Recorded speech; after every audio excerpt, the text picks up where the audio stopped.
नमस्कार मित्रों। हमारे देश की न्यायिक व्यवस्था, हमारे देश की कानून की व्यवस्था और हमारे देश की सरकारी व्यवस्थाएं इस तरह से लचर है कि इसमें हर रोज हजारों लोग पीसे जाते हैं। लेकिन सरकारें तो बदलती रहती है, लेकिन जो सिस्टम है वो अपने लकीर के फकीर पे ही चलता रहता है। इसमें हजारों लोग पीसे जाते हैं। अपराधी जो है वो सड़कों पे घूमते हैं, जबकि जो निर्दोष हैं वो जेल में भरे जाते हैं। हमारे देश की इस तरह से न्यायिक व्यवस्था है।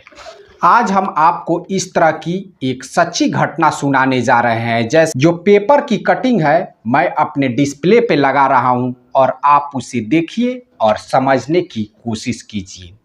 आप एक बार खुद पे कल्पना करके देखिए कि आपको अपराधी घोषित करके पुलिस जेल में डाल देती और 28 साल के बाद कोर्ट आपको निर्दोष कहते हुए छोड़ देती है और आप पहले से निर्दोष ही हैं, लेकिन आपके जीवन का 28 साल जेल में बीत जाता है। 28 साल के बाद जब आप निर्दोष साबित होकर जब आप जेल से छूटेंगे तो आपको कैसा लगेगा?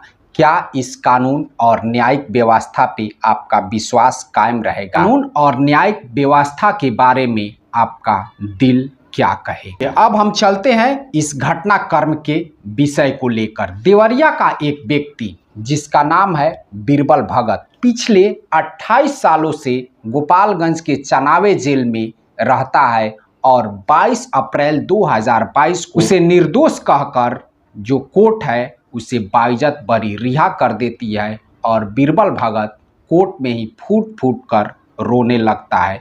जब बीरबल भगत जेल में गया था तब उसकी उम्र 28 साल थी, लेकिन जब 2022 में वह जेल से रिहा हुआ तब उसकी उम्र 57 साल हो चुकी है। चलिए अब हम इस पूरे घटनाक्रम को आपको सुनाने जा रहे हैं। सुनिए और आप एक अंदाजा लगाइए कि जो हमारे देश की न्यायिक व्यवस्था है वो किस तरह से लचर है, जो कानून व्यवस्था है वो किस तरह से लचर है और इसमें आम आदमी किस तरह से रोज का रोज पीसता जा रहा है।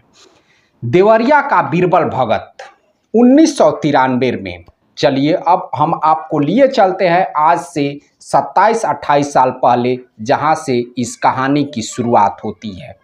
देवरिया का बीरबल भगत गोपालगंज में भोरे एक थाना है। भोरे थाने के अंतर्गत हरिहरपुर एक गांव आता है। वहां पे उसके एक दोस्त रहते हैं सूर्य नारायण भगत। देवरिया से बीरबल भगत चलकर सूर्य नारायण भगत के पास हरिहरपुर गांव में जाता है और वहां से उनको लेकर वह मुजफ्फरपुर के लिए जाता है। किसी न किसी काम बस दोनों दोस्त मुजफ्फरपुर के लिए रवाना होते हैं।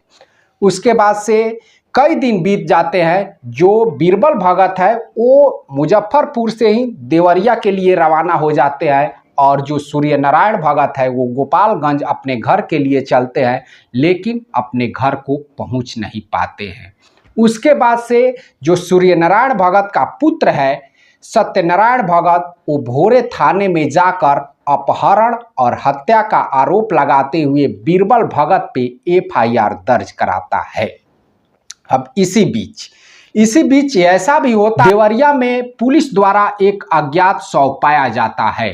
उसके बाद से पुलिस उसे लावारिस समझकर और उसका अंतिम संस्कार कर देती है और कुछ फोटो वगैरह उसका ले लेती है। यानी जो फोटो उतना पहचान में तो नहीं आता है, लेकिन फोटो वगैरह पुलिस ले लेती है। उसके बाद से अब जो भोरे के सूर्य नारायण भगत के परिजन है वो उस फोटो को देखकर कहते हैं कि हाँ यही हमारे पिताजी हैं। अब इस आधार पे बीरबल भगत की गिरफ्तारी हो जाती है, उसे चनावे जेल में डाल देती है। अब इसी बीच समय दर समय गुजरता जाता है। बीरबल भगत के माता पिता उतने संपन्न नहीं होते हैं कि वो घड़ी घड़ी गोपालगंज में आकर और किस लड़ा। समय दर समय गुजरता जाता है। गुजरते गुजरते समय 28 साल गुजर जाए, पुलिस बीरबल भगत के खिलाफ साक्ष्य नहीं जुटा पाती है। जो डॉक्टर उस शव का पोस्टमार्टम किए थे वो डॉक्टर भी नहीं आ पाते हैं गवाही देने के लिए। उसके बाद से 22 अप्रैल 2022 को कोर्ट द्वारा बीरबल भगत को निर्दोष घोषित करते हुए बाइज्जत बरी रिहा कर देती है और वहीं पे बीरबल भगत कोर्ट में ही फूट फूट कर रोने लगता है और उसका कहना था कि मैंने ये अपराध किया ही नहीं है, जिस अपराध के लिए मैं आज 28 वर्षों से जेल में अपना जीवन बिता चुका हूं। और इन 28 वर्षों के बीच में बीरबल भगत अपने माता पिता को भी खो देते हैं, वो लोग भी परलोक सिधार जाते हैं और जो भी उसके रिश्तेदार थे वो भी केस वगैरह लड़ने के लिए या उसे जेल में देखने के लिए भी नहीं जाते हैं, वो लोग भी उसे अपराधी मान लेते हैं। अब जो बीरबल भगत की 28 वर्ष की उम्र उसने अपराधी नहीं होते हुए भी जेल में गुजार दिया, इसका जवाबदेह कौन है? जो अपने जीवन का एक बहुत बड़ा अरसा जेल में ही गुजार देता है केवल कोर्ट कानून और पुलिस की लापरवाही की वजह से, उसका जवाबदेह कौन? कौन उसे 28 वर्षों का समय लाकर हमारे देश की न्यायिक व्यवस्था उसे वह 28 वर्ष वापस लाकर दे सकती है? क्या हमारे देश का सिस्टम उसे उसके जीवन का 28 वर्ष लाकर दे सकती है, जो अपराधी नहीं होते हुए भी उसने अपने जीवन का एक बहुत बड़ा अरसा 28 वर्ष जेल में गुजार दिया और उसका जीवन पूरी तरीके से नर्क बन गया। अब इस उम्र में 57 साल की उम्र में अगर वह अपने गांव में ही लौटता है तो क्या कर पाएगा? क्या अपने जीवन का वह उत्थान कर पाएगा जो कि जिस अपराध को उसने किया भी नहीं, जब कोर्ट उसे निर्दोष साबित करते हुए और बाइज्जत बरी रिहा कर देती है?